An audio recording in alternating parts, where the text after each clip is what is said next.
The rituals and traditions in the Bible always carry sacred significance, but the story of Corpus Christi reveals a depth that few truly recognize.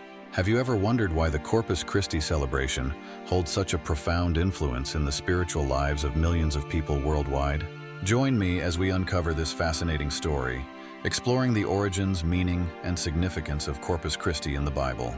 It is not just a chapter of religious history, but also a profound lesson about faith and sacrifice. Before we begin, don't forget to subscribe and turn on the bell to never miss any of our videos, filled with inspiring Bible insights.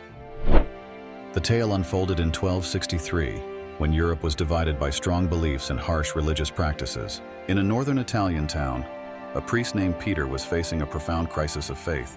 He began to doubt the true presence of Jesus Christ in the Eucharist, a central tenet of Christianity, which tore at his heart. With a resolve to seek answers and restore his faith, he set out on a pilgrimage to Rome, the eternal city, where the divine and the sacred might offer resolutions to his spiritual struggles. At that time, many devout followers made pilgrimages to the tombs of Saints Peter and Paul in Rome, seeking to find increased faith and divine grace. Father Peter from Prague began his arduous journey across many lands, hoping to find light in his faith. Along his path, he paused in Bolsena, renowned for its devotion to Saint Christina, a virgin and martyr from the 3rd or 4th century. The town, with its vast and picturesque lake, had witnessed many religious events, creating a sacred environment. Saint Christina, called the Saint of Suffering, endured brutal tortures for her faith. Born into a pagan family, she embraced Christianity from a young age, despite her parents' fierce opposition, especially her father, who wielded great power in the town. Unable to make her abandon her faith, Christina's father tortured her in every way and tried to kill her. But every attempt failed, thanks to miraculous interventions. Finally, he tied a heavy stone to Christina and threw her into Bolsena Lake, hoping to end her life. However, a miracle occurred as the stone floated on the water, saving her from drowning. If you're eager to discover what happens next, subscribe, and continue watching the video. As the stone floated, Saint Christina remained upon it, fully safeguarded by divine intervention. This became a clear symbol of God's protection over her in her moment of hopelessness. Furthermore, Saint Christina's footprints were deeply marked on the stone, and they remain today, becoming a venerated sacred relic among the faithful. These footprints are seen as a miracle, a vivid proof of divine protection, and have become a sacred item preserved for centuries. Christian pilgrims from all over came to Bolsena, hoping to find healing, protection, and spiritual guidance. This miraculous event caused Christina's father to collapse and die, while Christina, though surviving, continued to face trials but was always saved by divine intervention until her passing. Saint Christina's tomb is located at the Church of Saint Christina in Bolzano, where she is believed to have been martyred in the 3rd century. Her tomb remains an important religious center, drawing large numbers of pilgrims and tourists, especially during festivals in her honor. In this sacred atmosphere, filled with faith and reverence, Father Peter decided to hold a Mass praying for the intercession of Saint Christina, hoping that it would strengthen his belief in the true presence of Christ in the Eucharist. The Mass, led by Father Peter in Bolsena, witnessed a miracle that could not be explained. While holding the consecrated host in his hands and grappling with doubts about the Eucharist, Father Peter witnessed a miraculous event.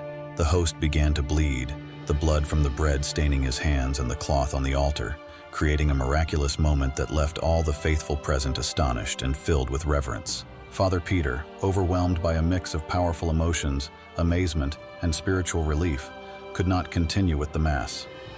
He gently placed the bleeding host on the cloth, his face streaked with tears of joy and devotion, before resuming the service. As he moved, drops of blood fell onto the floor and the steps of the altar, leaving marks that could never be erased.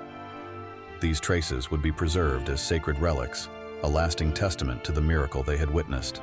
The news of this miracle spread rapidly throughout the church, causing other priests to arrive to verify the wondrous event. Everyone was deeply moved by the clear proof of the miracle, the blood-soaked cloth and the bleeding host. With his heart filled with gratitude and still in a state of disbelief, Peter decided to bring the blood-stained cloth and report the miracle directly to Pope Urban IV, who was near the town of Orvieto. Upon arrival, Peter recounted the miraculous event to Pope Urban IV. Deeply moved by the story, the Pope recognized the miracle as a divine sign, confirming the true presence of God in the Eucharist. When the Pope heard about the story of Saint Juliana of Liège, he could not help but reflect on the importance of establishing a special feast to celebrate the Eucharist. Saint Juliana's story, with its deep symbolism, played a key role in the formation of the Corpus Christi feast.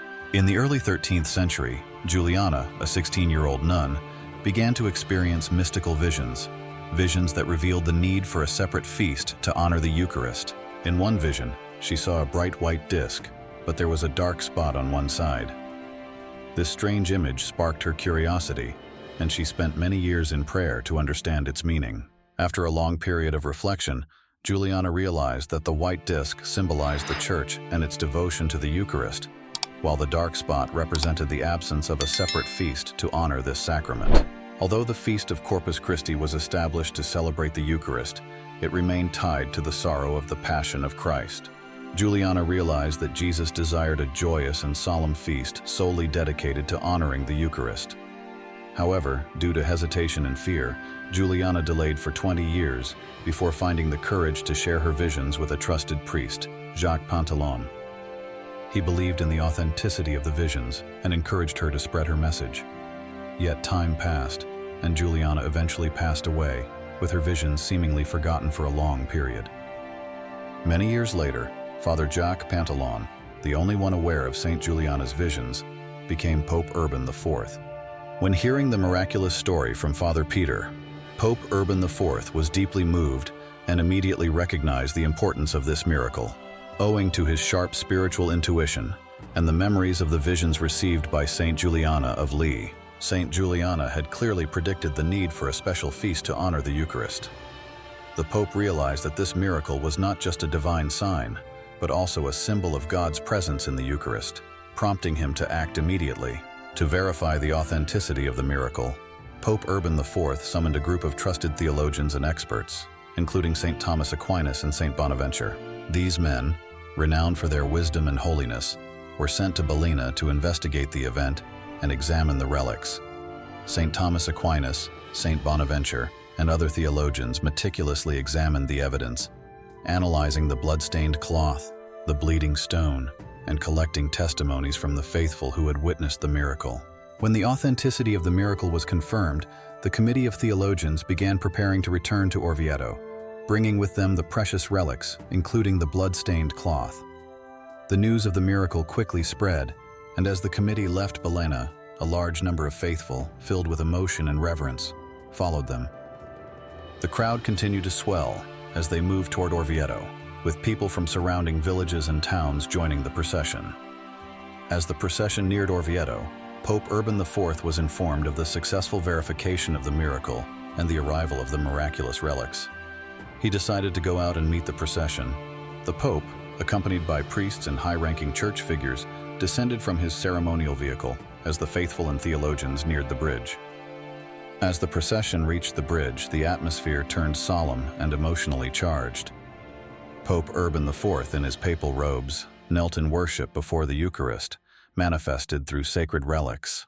He received the blood-stained cloth and the consecrated host with great reverence, and along with the procession, moved toward the city of Orvieto. This event marked a turning point as the first Eucharistic procession was held, and from then on, it became an essential part of the annual Corpus Christi celebration. Pope Urban IV, with validation from theologians and strong persuasion from the spiritual significance of the miracle, decided to establish a solemn feast to honor the Eucharist. In 1264, the Pope issued the Transitus Decree, officially establishing the Feast of Corpus Christi. This decree highlighted the need to strengthen faith in the real presence of Christ in the Eucharist. The Pope regarded this festival as a tool to reinforce the faith of the believers and foster devotion to the Eucharist. He also highlighted the role of Eucharistic miracles, such as the one in Bolsena, as divine signs affirming the reality of God's presence in the consecrated bread and wine. After issuing the decree for the festival, Pope Urban IV took decisive steps to ensure that the new celebration would be conducted through a rich, profound, and theologically sound liturgy, with the aim of reflecting the true essence and glory of the Eucharist. The Pope convened some of the greatest theologians of the time to compose hymns and prayers for this celebration. Among them were St. Thomas Aquinas and St. Bonaventure, two of the most brilliant scholars of the 13th century. When it came time to present the hymns, all the theologians gathered in the presence of the Pope. St. Thomas Aquinas, with his profound wisdom and spirit of reverence, was the first to present his work. St. Thomas Aquinas's hymn, Lauter Sion Praise O, with its beautifully crafted verses, powerfully conveyed a deep belief in the true presence of Christ in the Eucharist and the reverence due to this sacred sacrament. St. Thomas's performance was an extraordinary and moving experience, leaving the theologians in the room silent, feeling the depth and sanctity in his words. With humility and acknowledgement of the excellence of the work, each theologian discarded their own manuscripts, recognizing that St. Thomas's hymn fully reflected the spirit and purpose of the new feast. Lauter Sion was officially adopted as the hymn of the Feast of Corpus Christi. This event not only showcased the outstanding theological and poetic talents of St. Thomas Aquinas, but also demonstrated the unity and humility of great theologians, as they collectively acknowledged the work as the best way to honor the Eucharist. The first celebration of Corpus Christi, organized under the leadership of Pope Urban IV, became a monumental moment of devotion and joy within the Christian community. This feast was not only an occasion to honor the Eucharist, but also an opportunity to reinforce the belief in the real presence of Christ in the Eucharist. The first Corpus Christi event featured a solemn Eucharistic procession, becoming the core tradition of the feast. In the procession, the Eucharist was carried through the streets in a sacred vessel, so that the faithful could witness and honor the presence of the Lord. The city of Orvieto, where Pope Urban IV resided, became a symbol of this sacred feast. Orvieto's importance was further emphasized when the Duomo di Orvieto Cathedral was constructed to protect and house the blood-stained cloth, a sacred relic from the Bolsena miracle.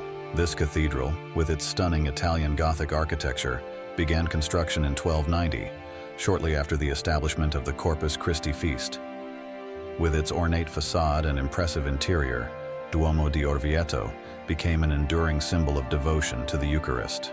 The first celebration of Corpus Christi and the construction of the Orvieto Cathedral created an enduring legacy, marking the beginning of a sacred tradition that commemorated the Bolsena miracle and the vision of St. Juliana. These events continue to inspire and strengthen the faith of millions of believers, affirming the eternal importance of the Eucharist in religious life. While Corpus Christi plays a significant role in many Christian communities, not all religions commemorate this feast. Some groups of believers do not accept the veneration of bread and wine as the body and blood of Christ, and there are differences in how the Eucharist is understood and interpreted. However, what is essential is maintaining faith in God and practicing love, compassion, and mutual respect. Respecting religious diversity and working towards peace between different beliefs are core values that help build a more harmonious world. If you enjoyed this video, don't forget to subscribe to the channel, click the bell to receive new notifications, leave a like, and keep exploring the next videos. Wishing you a wonderful day, and may God bless you.